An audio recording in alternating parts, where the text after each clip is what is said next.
Big block Chevy heads. Pretty nasty looking combustion chamber. Looks like it's been a little rich. I'm going to tear these apart, do a 55-degree angle valve job on them, get them ported, and see if we can't make this guy's motor go a little bit better. Had a few exhaust gaskets leaking. A set of Dart 345s.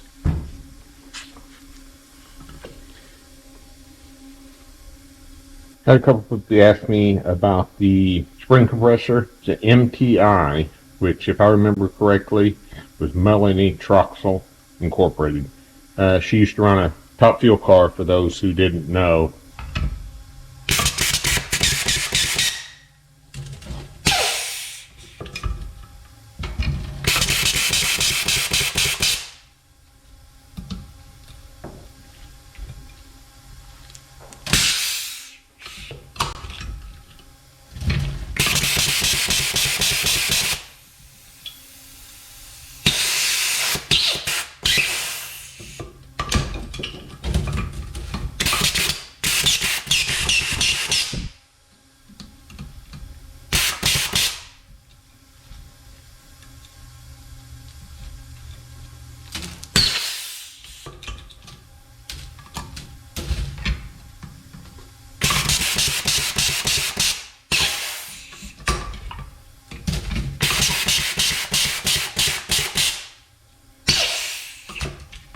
Customer been complaining about it smoking a little bit, so we'll see if we can find out where it's coming from once we get the springs off and look at the guides and the seal situation on these. I haven't seen these heads in the shop before, so we'll see what we got.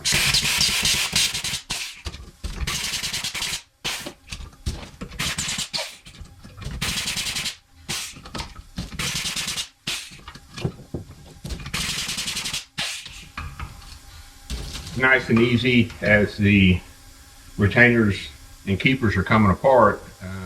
There haven't been any valve float or anything going on with the spring and retainer as far as how aggressive the camshaft is in RPM.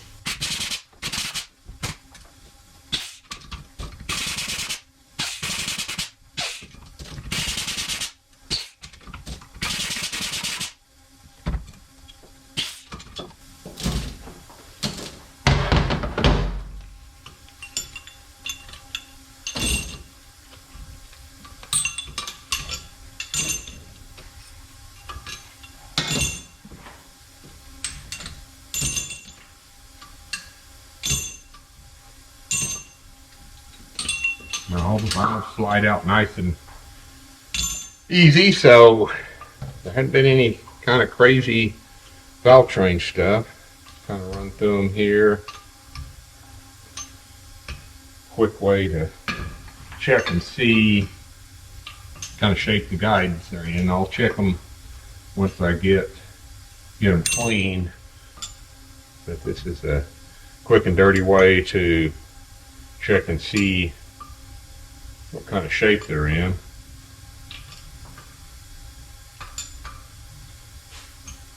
Don't really see anything terrible in them. Got seals on all of them. My nice little tool that I showed y'all last time.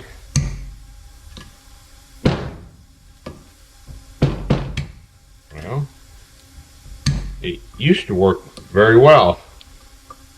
There we go.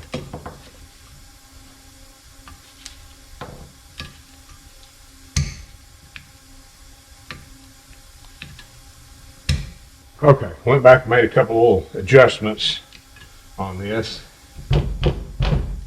Work a little bit better here.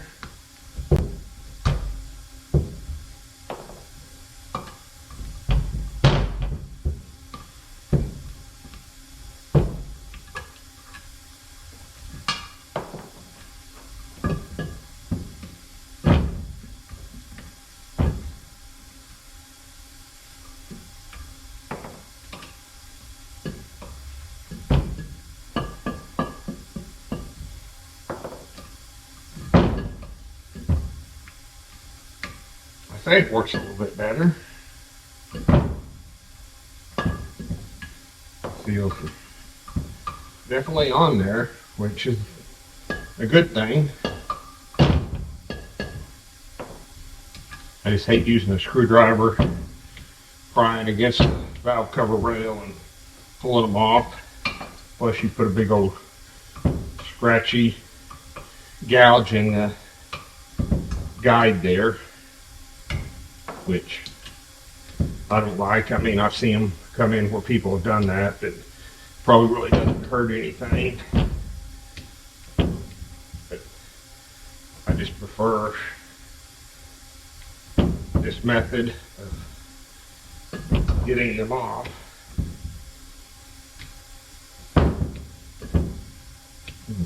I think my little tool is going to need a little bit more work done on it, but I will get there with it.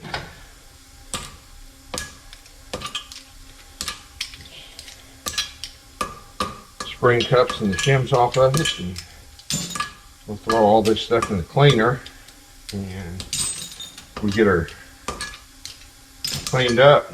We'll come back and show a little more details on cutting the seats and the valve job. A little more than I did last time.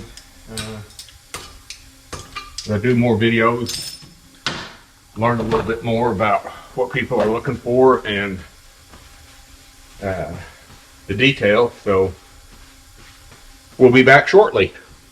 These are the valves out of the big block Chevrolet. This one's one I blasted. You can see how bad the pitting is. You look at some of these others, you can actually see, hopefully, the bubbling that's going on with some of this. Just that the exhaust temperatures were plumb out of sight when they were on the spray, and it was actually melting the valve. I ordered a set of high temp exhaust valves to replace these. These are just what comes in the Dart Pro 1 head. Really not recommended for nitrous. The combustion chamber side looks fine on them. We'll do a valve job and get them back up in shape for the customer. Alright, we got to cut these valves 45 to 55.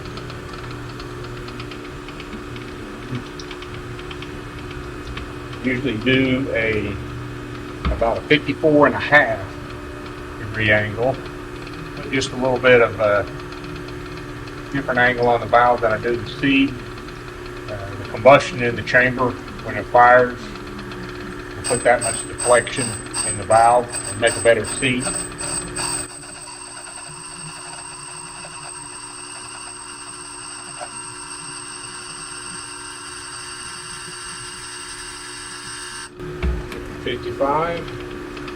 Usually do a 15 degree variance from the seat to the back cut. We're doing a 40 on the back cut.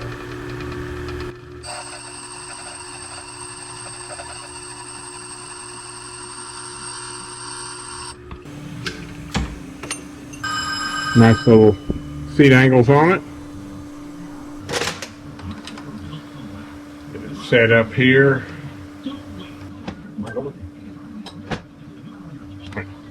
Pretty easy setup fixture.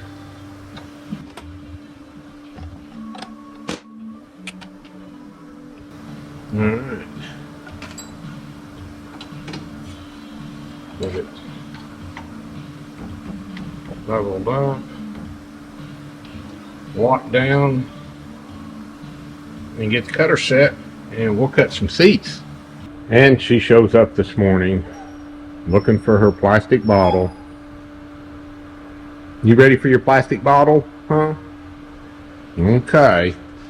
Well, I've got to fix it so you don't swallow the lid. Okay?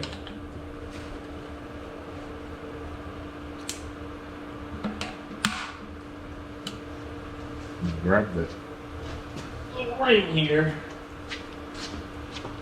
Alright. You ready?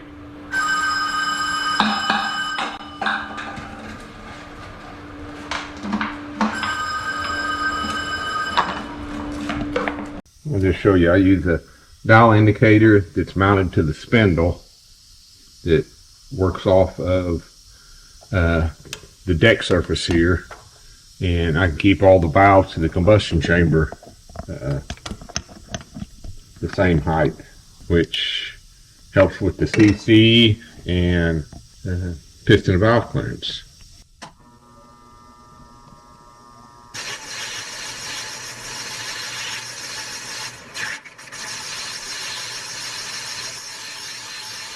A little smoke going on there just from the old residue on it.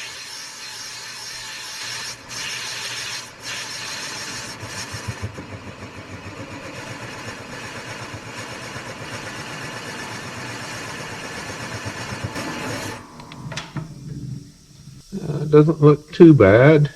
We will vacuum it out, put a little dicom on it, wrap it, and see where we're at on the valve. Go from there. You can see the 55 cutter cuts a little bigger hole right down here. These heads are going to get ported. Kind of one of the reasons I didn't clean them up with the little Scotch-Brite pad. He's going to work the combustion chambers, the bowls, the ports, but it leaves this nice little lip here. So the head should flow quite a bit more air once the port work's done. One thing I wanted to show, people ask a couple questions about cleaning spark plug holes out. If you look, this head that has not been cleaned up, you can see the plug stops right there. These threads right here that run out into the combustion chamber on a nitrous motor, that's usually the area that gets rolled over from the heat. When I run that tap in there, there was, some aluminum people commented on. This is where that aluminum is coming from here. When I clean the threads out, I usually come back with a little sanding roll and knock these threads down so it doesn't create a hot spot in this area. Is the reason people seen the aluminum basically. And we whack the valve in. See if you can kind of see. Not too bad. Gonna probably move it out just a hair more on this valve. Get a little more bowl area. Kind of a close-up of the bowl.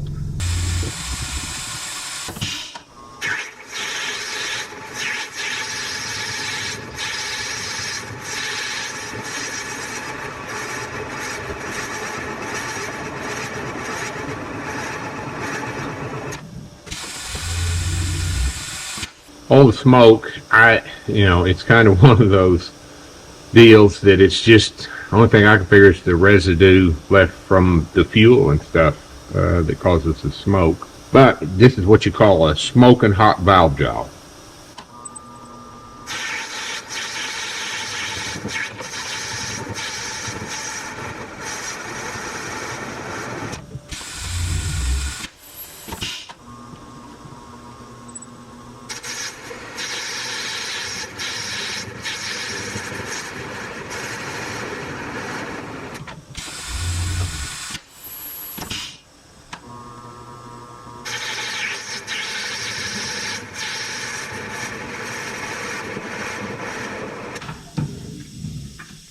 The intake seats cut. It's a 55-degree seat. I won't go into any details on the other angles. That's kind of one of them deals that probably won't ever talk about. And we'll cut these exhaust seats, and then they go out to get ported. Got a local guy that does hand port work. Does a nice job. That's another thing that is going away. There's not a lot of people that do hand port work anymore.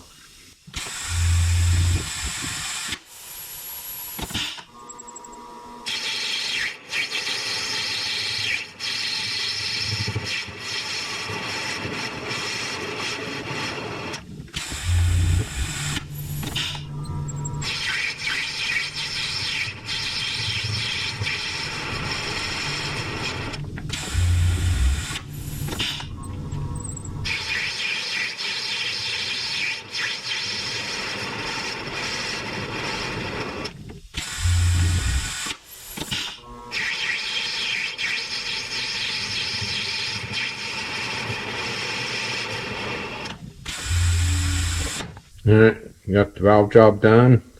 How much bigger that lip is right there. So the head should flow quite a bit more. Left them dirty for a reason. You can see the head gasket bore line around here. So when he goes to port them, he knows kind of the area he can go to if need be. Plus, I really didn't want to clean them up. I mean, I'll let him worry about cleaning them as far as when he goes to polish them. When I get them back here in a couple of weeks probably, I'll do a video and show you what they look like after they come back from the port shop.